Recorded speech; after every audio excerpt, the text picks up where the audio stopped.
Almost every online debate over VOO and SCHD completely misses the point. People log on, pull up a one-year chart, compare the current dividend yields, and argue endlessly over which ticker is technically superior. But evaluating these funds strictly as a math problem based on recent performance fails in real life. Short-term data tells you absolutely nothing about what your life actually looks like after holding a portfolio through decades of market chaos. You can pick the fund that runs the numbers perfectly on paper. If that fund's volatility doesn't match your actual human behavior when headlines start screaming about a recession, you are going to panic and sell.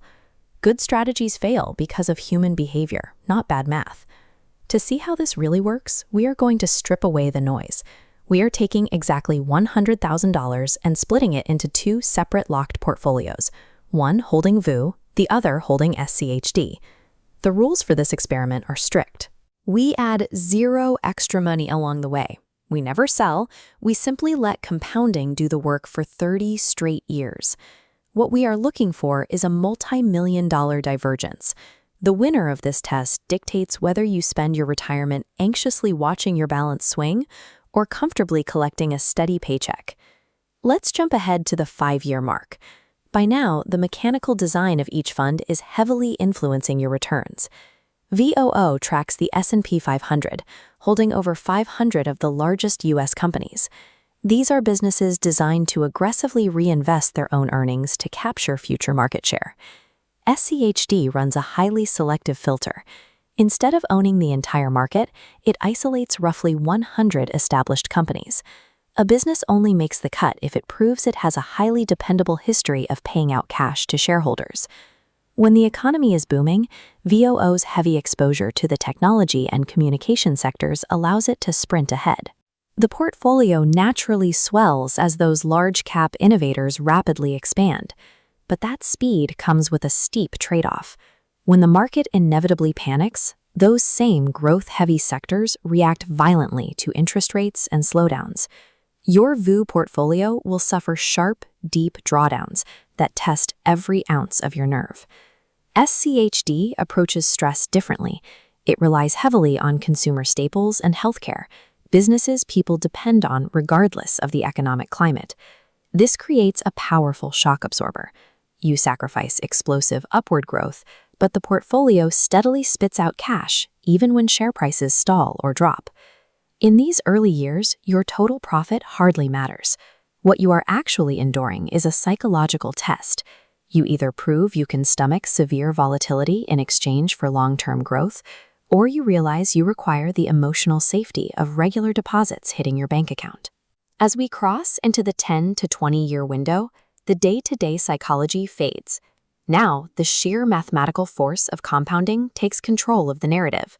This is where invisible drag starts eating into returns. VOO charges an ultra-low expense ratio of just 0.03%. Because it passively tracks the market, it rarely changes its lineup, avoiding the hidden trading costs that slowly decay long-term growth. SCHD charges double that, coming in at 0.06%. It is still incredibly cheap, but that slightly higher fee is the mandatory cost for actively screening the portfolio and ejecting companies that stop growing their dividends. VOO's absolute lack of friction is exactly why massive institutions use it. It currently manages around $1.4 trillion, acting as the foundation for pensions and endowments that need to absorb enormous amounts of capital without distorting the market. By year 20, that extreme efficiency and aggressive price growth stack up. VOO's compounding curve bends sharply upward, creating a breakaway gap in total value that SCHD simply cannot keep pace with. Over a 2-decade span, saving a fraction of a percent in fees while holding faster-growing companies transforms what started as a slight lead into a massive, compounding wealth gap. At the 30-year finish line, the final numbers are staggering. The VOO portfolio finishes at a projected $5.59 million, beating the alternative by nearly $1 million. But VOO's massive victory comes with a stark caveat. Despite sitting on over $5.5 million, the portfolio generates an incredibly tiny $423 per month in actual cash flow. The SCHD portfolio finishes the race at a projected $4.63 million. It decisively loses the battle for maximum total wealth. But the internal mechanics of SCHD have been working silently this whole time.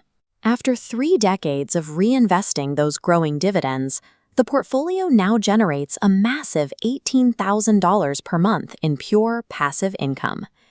Having the highest net worth on a brokerage screen means very little if it doesn't actually produce the daily cash flow required to live the lifestyle you want. The trade-off here is incredibly clear. VOO maximizes your total wealth accumulation by pushing asset prices as high as possible. SCHD secures reliable, heavy cash flow by prioritizing payout over price. Choosing between growth and income is not a mathematical optimization problem you solve on a spreadsheet. It is entirely a behavioral choice about how you want your money to function. In retirement, you face 2 very different realities. You can endure the anxiety of manually selling off pieces of your giant VOO balance every month to survive market dips, or you can comfortably live off SCHD's cash printing engine without ever touching the underlying principle. Before locking up your capital, you have to honestly assess your own risk tolerance and the mechanics of your desired lifestyle. The best investment strategy is rarely the one with the highest theoretical yield. It's the one you can comfortably stick with through decades of chaos, stepping back and letting time do the heavy lifting.